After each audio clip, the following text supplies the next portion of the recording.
মই অভিলাষ আৰু লৈ আহিছোঁ এটা গুৰুত্বপূৰ্ণ খবৰ আৰু মাত্ৰ কেইটামান ক্ষণৰ পিছতে ইতিহাস ৰচিবলৈ সাজু হৈছে উজনি অসম ৰাজপথত শুনিবলৈ পোৱা গৈছে তেজস সুখয়ৰ শব্দৰ বৰ্তমান সময়ত ইতিহাস ৰচিবলৈ সাজু হৈছে উজনি অসম প্ৰতিগৰাকী অসমীয়া সাক্ষী হ'ব ঐতিহাসিক ক্ষণৰ আৰু বৰ্তমান সময়ত এই সন্দৰ্ভত সবিশেষ লৈ অহাৰ চেষ্টা কৰিছোঁ জনাই আছোঁ যে কলিবাৰ ফাৰ্ষ্ট অন টাইমে ডাঙৰ খবৰ উজনিৰ ৰাজপথত ৰাফেল সুখয় তেজসৰ গৰ্জন শুনিবলৈ পোৱা গৈছে আৰু মাত্ৰ কেইটামান ক্ষণ ইতিহাস ৰচিবলৈ সাজু হৈছে উজনি অসম আৰু মাত্ৰ কেইটামান ক্ষণৰ পিছতে ইতিহাস ৰচিব উজনি অসমে আৰু মাত্ৰ কেইটামান ক্ষণৰ পিছতেই ঐতিহাসিক ক্ষণৰ সাক্ষী হ'ব প্ৰতিগৰাকী অসমীয়া ঐতিহাসিক ক্ষণৰ সাক্ষী হ'বলৈ আগবাঢ়িছে সমগ্ৰ উজনি অসমত দেখিবলৈ পোৱা যাব বিৰল দৃশ্য মৰাণৰ ৰাজপথত যুঁজাৰ বিমানৰ তীব্ৰ গৰ্জন শুনিবলৈ পোৱা গৈছে আৰু বৰ্তমান সময়ত মৰাণৰ ইএলএফত বায়ু সেনাৰ তীব্ৰ অনুশীলন 14 ফেব্ৰুৱাৰীত সমগ্ৰ উজনি অসম সাক্ষী হ'ব এক বিৰল ঐতিহাসিক ক্ষণৰ বায়ু সেনাৰ অনুশীলনক কেন্দ্ৰ কৰি উখল মাখল পৰিৱেশ মৰাণৰ ইএলএফত ইতিহাসত প্ৰথমবাৰৰ বাবে মৰাণৰ ৰাজপথত ইখনৰ পিছত সিখন যুঁজাৰ বিমান নামিছে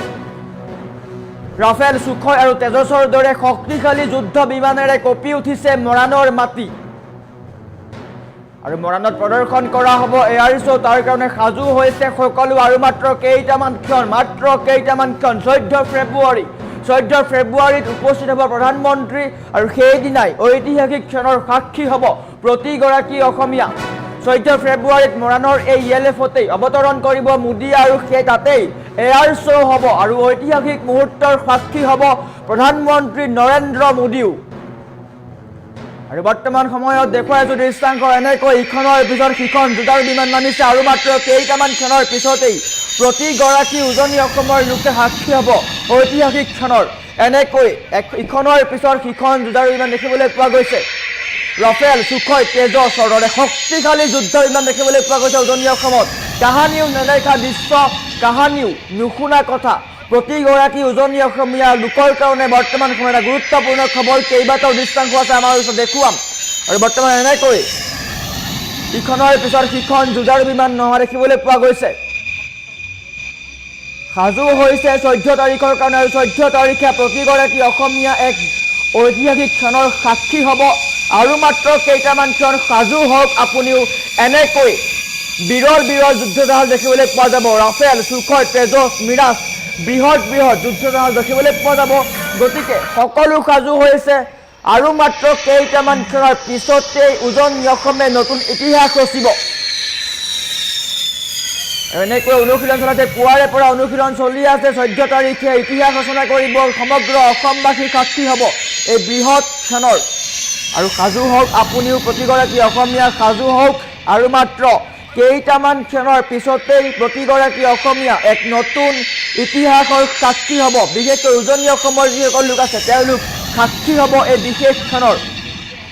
আৰু বৰ্তমান সময়ত এটা গুৰুত্বপূৰ্ণ খবৰ প্ৰতিগৰাকী অসমীয়া সাজু হওক আৰু মাত্ৰ কেইটামান ক্ষণৰ পিছতেই সকলো সাজু হওক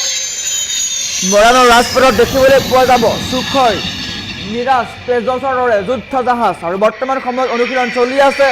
দৃশ্যাংশ দেখুৱাই আছোঁ এনেকৈ ৰাজপথত দেখিবলৈ পোৱা গৈছে যুদ্ধ জাহাজ বায়ু সেনাৰ যুদ্ধ জাহাজ দেখিবলৈ পোৱা গৈছে গতিকে প্ৰতিগৰাকী সাজু হওক কমেণ্ট কৰক আপুনি কিমান উৎসুক এই দিনটোৰ কাৰণে 14 ফেব্ৰুৱাৰীৰ কাৰণে আপুনি কিমান উৎসুক কিয়নো উখল মাখল পৰিৱেশৰ সৃষ্টি হৈছে মৰাণত ইখনৰ পিছত সিখন যুদ্ধ জাহাজ নামিছে আকাশত নহয় এইবাৰ ৰাজপথত নামিব যুদ্ধ জাহাজ অসমৰ প্ৰথমটো এইটো ইএলএফ হয় প্ৰথমটো যুদ্ধ জাহাজ নমা ৰাজপথ গতিকে অসমবাসী সাক্ষী হ'ব এক বিশেষ দিনত 14 ফেব্ৰুৱাৰীত প্ৰতিগৰাকী অসমীয়া এই ঐতিহাসিকখনৰ সাক্ষী হ'ব আপুনিও সাক্ষী হওক এই দিনটোৰ কাৰণে সাজু হওক ইতিমধ্যে অনুশীলন চলি আছে বায়ু সেনাৰ অনুশীলন চলি আছে আৰু বায়ু সেনাৰ অনুশীলনৰ দৃশ্য দেখুৱাইছোঁ এনেকৈ ইখনৰ পিছত সিখন বিধ্বংসী যুদ্ধ জাহাজ আহিছে আৰু অসমৰ আকাশত সঘনাই দেখিবলৈ পোৱা গৈছে এইসমূহ দৃশ্য বায়ু সেনাৰ ইখনৰ পিছত সিখন যুদ্ধ জাহাজে কঁপাইছে সমগ্ৰ উজনি অসম আকাশ বতাহ কঁপাই তোলা পৰিলক্ষিত হৈছে মৰাণৰ ৰাজপথত ৰাফেল সুখয় তেজসৰ গৰ্জন শুনিবলৈ পোৱা গৈছে আৰু ইতিহাস ৰচিবলৈ সাজু হৈছে উজনি অসম আৰু মাত্ৰ কেইটামান ক্ষণ কেইটামান ক্ষণৰ পিছতে প্ৰতিগৰাকী অসমীয়া সাক্ষী হ'ব এক বিশেষ দিনৰ বিশেষ মুহূৰ্তৰ সাক্ষী হ'ব জীৱনৰ এক ঐতিহাসিক মুহূৰ্তৰ সাক্ষী হ'ব কিয়নো কেতিয়াও নেদেখা দৃশ্য প্ৰথমবাৰৰ কাৰণে উজনি অসমত দেখিবলৈ পোৱা যাব এনেকুৱা যুদ্ধ জাহাজ বিৰল বিৰল যুদ্ধ জাহাজ আৰু ৰাজপথত অৱতৰণ কৰিব এইসমূহ যুদ্ধ জাহাজে 14 ফেব্ৰুৱাৰীত প্ৰধানমন্ত্ৰী মোদী আহিব আৰু প্ৰধানমন্ত্ৰী মোদীয়েও এই বিশেষ দৃশ্যৰ উপভোগ কৰিব আৰু এই বিশেষ মুহূৰ্তৰ সাক্ষী হ'ব গতিকে আপুনিও সাক্ষী হওক গৌৰৱ কৰক এগৰাকী অসমীয়া হিচাপে এগৰাকী উজনি অসমীয়া হিচাপে গৌৰৱ কৰক মৰাণৰ ৰাজপথত দেখিবলৈ পোৱা যাব এই বিশেষ দৃশ্য দৃশ্যাংশ দেখুৱাই আছোঁ এনেকৈ সাজু হৈছে দৃশ্যাংশ বিৰল বিৰল যুদ্ধ জাহাজ ইখনৰ পিছত সিখন যুদ্ধ জাহাজে কঁপাইছে উজনি অসমৰ আকাশ বতাহ আৰু মাত্ৰ কেইটামান ক্ষণৰ পিছতেই কঁপি উঠিব সমগ্ৰ উজনি অসম ৰাফেল সুখয় তেজসৰ দৰে বৃহৎ বৃহৎ যুদ্ধ জাহাজে কঁপাই তুলিব মধ্য অসমৰ ৰাজপথ কঁপাই তোলা পৰিলক্ষিত হ'ব মৰাণৰ ELFত বায়ু সেনাৰ তীব্ৰ অনুশীলন চলিছে ইখনৰ পিছত সিখন যুদ্ধ জাহাজে কঁপাইছে মৰাণৰ আকাশ বতাহ সমান্তৰালকৈ উজনি অসমৰ আকাশ বতাহ কঁপাই তোলা পৰিলক্ষিত হৈছে ইতিহাস ৰচিবলৈ সাজু হৈছে উজনি অসম আৰু মাত্ৰ কেইটামান ক্ষণ আপুনিও সাক্ষী হওক এই বিশেষ সময়ৰ 14 ফেব্ৰুৱাৰীত ৰাজপথত অৱতৰণ কৰিব যুদ্ধ জাহাজে আৰু বৰ্তমান অনুশীলন চলি আছে ইখনৰ পিছত সিখন যুদ্ধ জাহাজে আমোদ দিছে প্ৰতিগৰাকী অসমীয়াক আৰু গৌৰৱবোধ কৰাইছে প্ৰতিগৰাকী অসমীয়াক গতিকে আপুনিও এগৰাকী অসমীয়া হিচাপে গৌৰৱ কৰক এই বিশেষ দৃশ্যটো সেভ কৰি ৰাখক শ্বেয়াৰ কৰক কিয়নো এক বিশেষ মুহূৰ্তৰ সাক্ষী হ'ব প্ৰতিগৰাকী অসমীয়া বৰ্তমান সময়ত সাজু হৈছে ইতিহাস ৰচিবলৈ আৰু মাত্ৰ কেইটামান ক্ষণৰ পিছতেই ইখনৰ পিছত সিখন যুদ্ধ জাহাজে অৱতৰণ কৰিব মৰাণৰ ELFত আৰু মৰাণবাসী বিশেষকৈ উজনি অসমৰ প্ৰতিগৰাকী লোকৰ কাৰণে ভাল খবৰ গৌৰৱৰ খবৰ আৰু মাত্ৰ কেইটামান মুহূৰ্তৰ পিছতে উজনি অসমে গঢ়িব এক নতুন ইতিহাস কাহানিও নেদেখা কাহানিও নুশুনা এক বৃহৎ দৃশ্য দেখিবলৈ পোৱা যাব দৃশ্যাংশ দেখুৱাই আছোঁ এনেকৈ বৃহৎ বৃহৎ যুদ্ধ জাহাজ আহিছে ৰাজপথত অৱতৰণ কৰিছে আৰু তাৰ পিছতে উখল মাখল পৰিৱেশৰ সৃষ্টি হৈছে মৰাণত উখল মাখল পৰিৱেশৰ সৃষ্টি হৈছে প্ৰতিগৰাকী অসমীয়া সাক্ষী হ'ব বিশেষ দিনটোত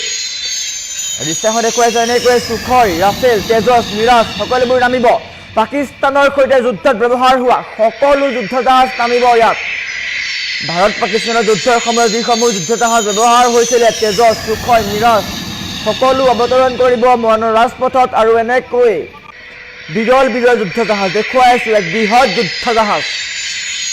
আপোনাক মোতকৈও বৃহৎ বৃহৎ যুদ্ধ জাহাজে আপোনাক আমোদ দিব আৰু ইয়াক লৈ উখল মাখল পৰিৱেশৰ সৃষ্টি হৈছে মৰাণত 14 ফেব্ৰুৱাৰীত উপস্থিত হ'ব প্ৰধানমন্ত্ৰী এয়াৰ শ্ব' হ'ব প্ৰদৰ্শন কৰিব এক যুদ্ধ শক্তি প্ৰদৰ্শন কৰিব বায়ু সেনাই আৰু বৰ্তমান সময়ত অনুশীলন চলি আছে আৰু মাত্ৰ কেইটামান দিনৰ পিছতে প্ৰতিগৰাকী উজনি অসমৰ লোক সাক্ষী হ'ব এক ঐতিহাসিক ক্ষণৰ কেতিয়াও নাপাহৰা কেতিয়াও নেদেখা দৃশ্য দেখিবলৈ পাব আৰু বৰ্তমান সময়ত এক ঐতিহাসিক ক্ষণৰ সাক্ষী হ'বলৈ সাজু হৈছে প্ৰতিগৰাকী অসমীয়া আপুনিও সাক্ষী হওক এই বিশেষ দিনটোত 14 ফেব্ৰুৱাৰীত প্ৰতিগৰাকী অসমীয়া সাক্ষী হ'ব এই বিশেষ দিনটোত আৰু ইতিহাস ৰচিবলৈ সাজু হৈছে উজনি অসম ৰাফেল সুখয় তেজসৰ দৰে শক্তিশালী যুদ্ধ জাহাজৰ গৰ্জন শুনিবলৈ পোৱা যাব উজনি অসমত গতিকে আপুনিও সাজু হওক আৰু মাত্ৰ কেইটামান মুহূৰ্তৰ পিছতে বা কেইদিনমানৰ পিছতেই আপুনিও সাক্ষী হ'ব এই বিশেষ দৃশ্য চাবলৈ আপুনি যাওক আপোনাৰ পৰিয়ালক লগত নিয়ক আৰু এই বিশেষ দৃশ্য চাওক কিয়নো ঐতিহাসিক মুহূৰ্ত এয়া অসমৰ ৰাজপথত অৱতৰণ কৰিব যুদ্ধ জাহাজ কাহানিও নেদেখা দৃশ্য পোনপ্ৰথমবাৰৰ কাৰণে প্ৰতিগৰাকী অসমীয়া সাক্ষী হ'ব বিশেষ দিনটোত গতিকে আপুনিও সাজু হওক উজনি অসমে গঢ়িব নতুন ইতিহাস গতিকে বৰ্তমান সময়ত প্ৰতিগৰাকী অসমীয়া সাজু হওক এই বিশেষ দিনটোৰ কাৰণে কমেণ্ট কৰক আপুনি কিমান সুখী এই দিনটোত আপুনি সাজুনে এই বিশেষ দিনটো চাবলৈ আৰু অসমীয়া হিচাপে আপুনি গৌৰৱবোধ কৰেনে আপুনিও কমেণ্ট কৰক কমেণ্ট বক্স খুলি দিয়া হৈছে আপোনাৰ কমেণ্ট পঢ়াৰ চেষ্টা কৰিম কিয়নো এক বিশেষ দিন এইটো এটা গুৰুত্বপূৰ্ণ দিন আৰু মাত্ৰ কেইটামান ক্ষণৰ পিছতে ইতিহাস ৰচিব উজনি অসমে প্ৰতিগৰাকী অসমীয়া সাজু হৈছে বিশেষ দিনটোৰ কাৰণে আৰু মাত্ৰ কেইটামান মুহূৰ্তৰ পিছতে উজনি অসমে ইতিহাস ৰচিব গতিকে আপুনিও এই বিশেষ দিনটোৰ সাক্ষী হওক